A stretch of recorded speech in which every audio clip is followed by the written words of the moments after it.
Before we begin, I need you to understand something. This isn't just a story about an internet legend that terrified millions. This is a story about the oldest torture humanity ever conceived, about the thin membrane between consciousness and madness, and about how a modern myth exposed truths we'd rather not confront about ourselves. This is about sleep, the one thing we cannot escape, the one biological imperative that binds every human being who has ever lived. And what happens when we try to resist it? The story you're about to hear destroyed reputations, sparked ethical debates that changed medical research forever, and revealed the darkest chapters of scientific experimentation. It reshaped how we understand consciousness itself. From ancient civilizations who worshipped sleep as a god, to Soviet laboratories where prisoners became subjects, to the viral horror story that captivated the internet. This is a journey through 5,000 years of humanity's relationship with the night. Before you settle in, take a moment to like this video and subscribe to the channel. Let me know in the comments where you're watching from and what time it is there. Whether you're drifting off to sleep in Melbourne or settling in for the evening in Manchester, we're all connected by this universal human experience. Phone away, distractions silenced. Let's begin. In the beginning, there was darkness and rest. Our story begins not in a Soviet laboratory in 1940, but in the cradle of civilization itself, in ancient Mesopotamia, where the first humans to record their thoughts looked upon sleep with wonder and terror. The Sumerians, writing on clay tablets in the 3rd millennium before Christ, believed sleep was a small death, a temporary journey to the underworld from which the gods might decide you would not return. In those earliest days of recorded history, sleep was not merely a biological function, but a sacred mystery. The temples of ancient Babylon contained dedicated chambers where priests would interpret the dreams of kings, believing that the gods spoke most clearly when the conscious mind surrendered to darkness. Archaeological evidence from the city of Ur, excavated in the 1920s, revealed elaborate sleeping chambers within royal palaces, oriented precisely to catch the first rays of dawn, a symbolic rebirth each morning. The ancient Egyptians developed one of the first systematic approaches to understanding sleep. Their medical papyri, dating to 1500 BCE, described sleep as a state where the soul temporarily departed the body to wander the realm of the gods. The famous Ebers papyrus contained remedies for insomnia, poppy extract, lettuce seeds, and honey, suggesting they recognized sleep deprivation as a medical affliction requiring treatment. In the tombs of pharaohs, archaeologists discovered elaborate headrests made of wood and stone, positioned to elevate the head, and they believed, keep the soul connected to the body during its nightly journey. But it was the ancient Greeks who first began to approach sleep with something resembling scientific curiosity, even as they wrapped it in layers of mythology. The poet Hesiod, writing around 700 BCE, described Hypnos as the personification of sleep, a gentle god who lived in a cave where the river Lethe, the river of forgetfulness, flowed from the rock. Hypnos had a twin brother, Thanatos, the god of death. The Greeks understood what modern neuroscience would later confirm, that sleep and death were close cousins, separated only by the promise of awakening. Morpheus, the god of dreams and son of Hypnos, possessed the power to take any human form in the dreams of mortals. His name derived from the Greek word for shape or form, morph. The Greeks believed that Morpheus could deliver messages from the gods, warnings of future events, or visions that might drive a person to madness. To enter the arms of Morpheus meant to surrender consciousness to forces beyond human control. The philosopher Aristotle, in the 4th century BCE, wrote the first known scientific treatise on sleep, titled On Sleep and Sleeplessness. He proposed that sleep resulted from the accumulation of warm vapors rising from food during digestion, which traveled to the brain and cooled, causing consciousness to cease temporarily. While his explanation was incorrect, Aristotle's systematic observation marked a turning point, the beginning of humanity's attempt to understand sleep through reason rather than mythology alone. The first chapter of this story takes us to ancient Rome, where attitudes toward sleep revealed much about power and vulnerability. The Roman physician Galen, serving as doctor to Emperor Marcus Aurelius in the 2nd century CE, documented numerous cases of sleep disorders among the Roman elite. He noted that soldiers deprived of sleep during extended military campaigns suffered hallucinations, memory loss, and what he called brain fever. Galen prescribed various treatments: baths in warm water infused with herbs, massage, and in severe cases, the administration of opium. Roman society itself was organized around the rhythm of sleep. The wealthy enjoyed private sleeping chambers, cubicula, furnished with elaborate beds and thick curtains to block light and sound. The poor slept in crowded insulae apartment buildings, where the noise of the city never ceased. Historical records describe how sleep deprivation was sometimes used as punishment for slaves who displeased their masters, forced to remain awake through beatings or constant disturbance. The Roman understanding was clear. To deny a person sleep was to deny their humanity. In ancient China, Taoist philosophers developed sophisticated theories about sleep and dreams. The philosopher Zhuangzi, writing in the 4th century BCE, posed a famous question. "Once upon a time, I dreamed I was a butterfly, fluttering here and there. Suddenly, I awoke. Now I do not know whether I was then a man dreaming I was a butterfly, or whether I am now a butterfly dreaming I am a man." This paradox struck at the heart of consciousness itself. If we cannot distinguish dream from waking, how can we claim to know reality? Traditional Chinese medicine viewed sleep as essential to balancing yin and yang energies. Texts like the Huangdi Nijing, compiled around the 2nd century BCE, described sleep as the time when yang energy withdrew inward to restore the body's organs. Prolonged sleep deprivation, these texts warned, would cause the yang energy to dissipate entirely, leading to death. Chinese medicine recognized what modern science would later prove, that sleep deprivation was ultimately fatal.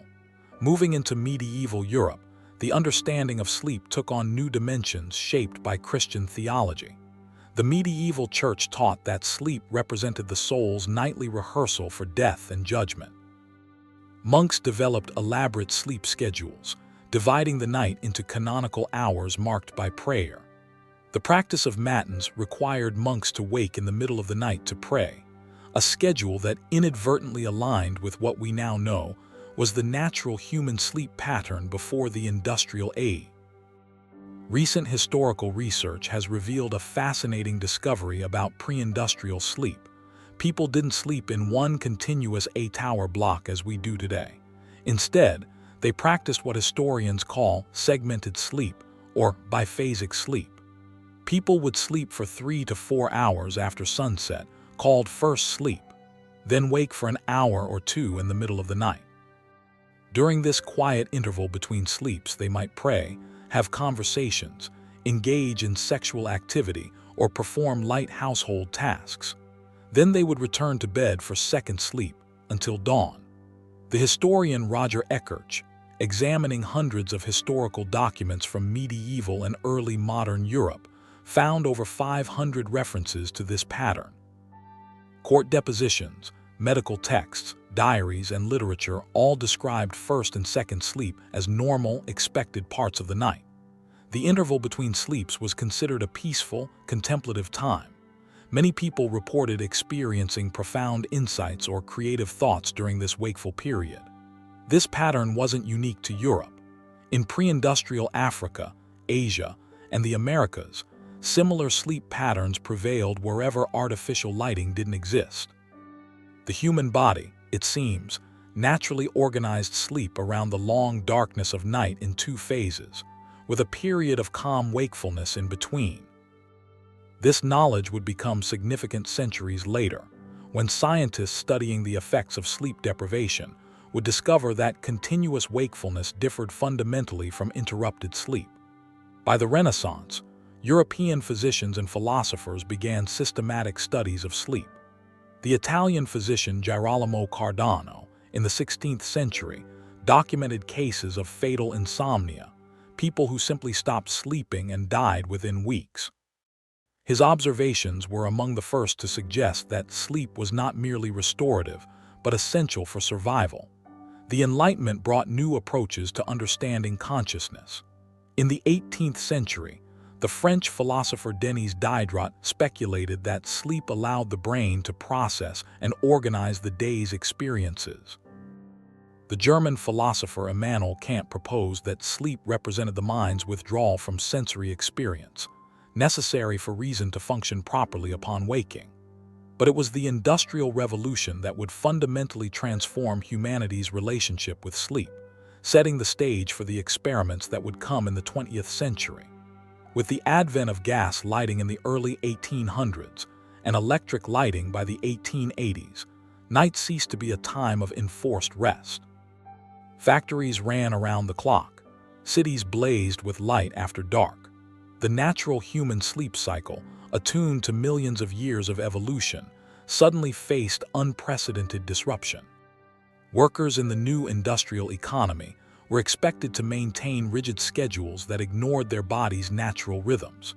Factory owners discovered they could extract more productivity by running shifts throughout the night. Medical journals began reporting epidemics of insomnia, exhaustion, and nervous disorders among workers. The 8-hour workday movement emerged partly in response to the devastating health effects of chronic sleep deprivation among laborers. By the late 19th century, sleep had become a subject of serious scientific inquiry in the new field of physiology. In 1894, a Russian physician named Marie de Manesine, one of the first women in Russia to earn a medical degree, conducted an experiment that would prove both groundbreaking and horrifying.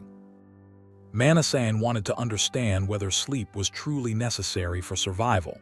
She selected 10 puppies, aged 2 to 4 months, and kept them in constant motion, preventing them from sleeping. Her assistants would continually stimulate the puppies, keeping them active 24 hours a day. The results were shocking. Within 4 to 5 days, all the puppies died. Post-mortem examinations revealed extensive brain damage, hemorrhaging throughout the cerebral cortex, particularly in areas associated with temperature regulation and metabolism. Manesine's work represented the first systematic experimental proof that sleep deprivation could be fatal. Her published findings in medical journals sparked debate throughout Europe about the function of sleep. If the absence of sleep caused death more quickly than the absence of food, then sleep must be performing some essential physiological function. But what? But then, something changed. The 20th century would transform sleep research from philosophical speculation into rigorous science, even as that same century would witness the darkest experiments humanity had ever conceived. The first decades of the 1900s saw rapid advancement in understanding sleep. The discovery of electroencephalography, the ability to measure electrical activity in the brain, by German psychiatrist Hans Berger in the 1920s, provided researchers with an objective tool for studying sleep. For the first time, scientists could observe that sleep was not a uniform state, but consisted of different stages with distinct patterns of brain activity. In 1925, a determined Russian-born physiologist named Nathaniel Kleitman established the world's first laboratory dedicated exclusively to sleep research at the University of Chicago. Kleitman was obsessed with understanding the basic mechanisms of sleep. Over the next 4 decades, he would conduct hundreds of experiments, gradually unraveling the mystery. One of Kleitman's most famous experiments took place in 1938, when he and his graduate student Bruce Richardson spent 32 days living in Mammoth Cave in Kentucky, isolated from all natural light. They wanted to test whether the human sleep-wake cycle was controlled by internal biological rhythms or by external cues like sunlight. Living by an artificial 28-hour schedule, they discovered the body stubbornly maintained its own rhythms. Kleitman struggled to adapt to the extended schedule, while Richardson adapted more easily, evidence suggesting individual variation in circadian rhythms, a finding that would later prove crucial in understanding sleep deprivation effects. Clayton's groundbreaking textbook, Sleep and Wakefulness, published in 1939, became the foundational text for sleep research. In it, he systematically reviewed every known study on sleep and proposed numerous hypotheses about its function. The book included accounts of sleep deprivation experiments on animals and observational studies of humans who stayed awake for extended periods. Clayton noted that sleep-deprived individuals showed progressive deterioration in cognitive function, emotional stability, and physical coordination. As Clayton laid the scientific foundation for sleep research in America, across the Atlantic, Europe was descending into the horror of World War II. And it was during this war that sleep deprivation would be weaponized in ways that would scar the human conscience forever. During World War II, all major powers engaged in medical experiments that violated every ethical principle of medicine. The Nazi regime conducted horrific experiments on concentration camp prisoners, including studies of extreme sleep deprivation. At Dachau concentration camp, prisoners were kept awake for days using torture, beatings, and exposure to cold water. The ostensible purpose was to study how long pilots who had ejected into the ocean could survive without sleep. The real purpose was terror and death. In Japan, Unit 731 conducted human experiments that rivaled Nazi atrocities.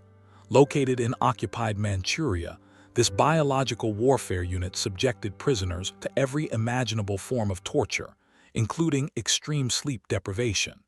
Prisoners were forced to remain standing in small cells where lying down was impossible. Those who collapsed were beaten or drenched with freezing water. The experimenters documented how long it took for prisoners to die, meticulously recording the progression from hallucinations to seizures to organ failure to death. The Soviet Union also conducted secret medical experiments during and after the war, though the full extent remains classified even today. Soviet security services used sleep deprivation as an interrogation technique against suspected spies and political prisoners. NKVD interrogators, predecessors to the KGB, developed systematic protocols. Prisoners would be questioned in shifts around the clock, never allowed to sleep for days or weeks. Bright lights blazed continuously in cells. Guards would bang on doors or blast sounds whenever prisoners began to drift off.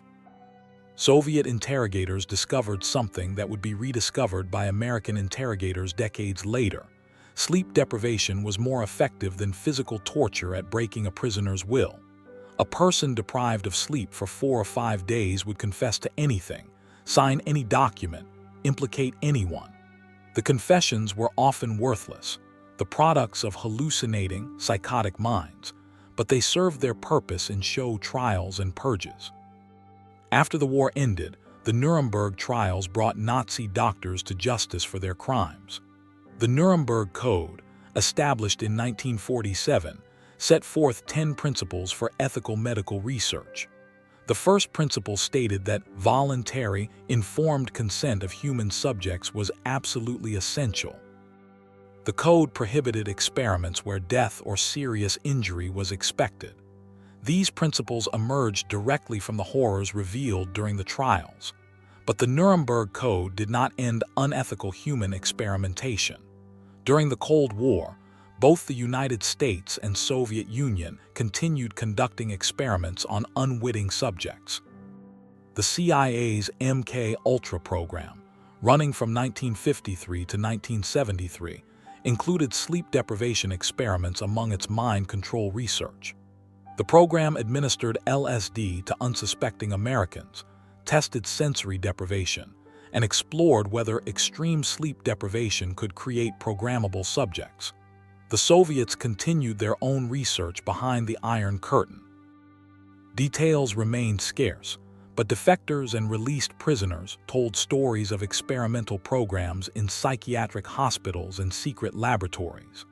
Sleep deprivation was combined with isolation, sensory bombardment, and drugs to achieve what Soviet researchers called personality restructuring.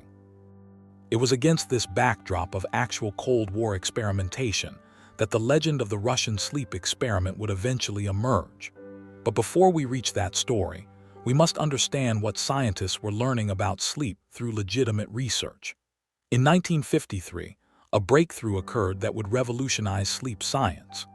Eugene Aserinsky, a graduate student working in Nathaniel Kleitman's laboratory at the University of Chicago, was studying sleep in infants.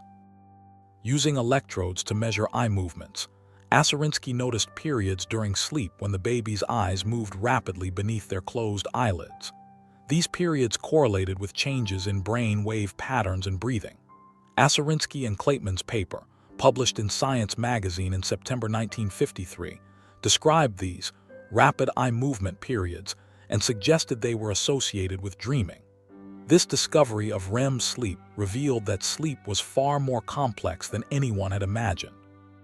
The brain during REM sleep was nearly as active as during waking, yet the body remained paralyzed. This paradoxical state, the mind racing while the body lay still, suggested sleep served multiple functions at different stages throughout the night. The discovery of REM sleep opened new avenues for understanding sleep deprivation. Researchers began studying what happened when subjects were selectively deprived of different sleep stages. Studies found that missing REM sleep led to what researchers called REM rebound. The brain would desperately try to make up for lost REM by entering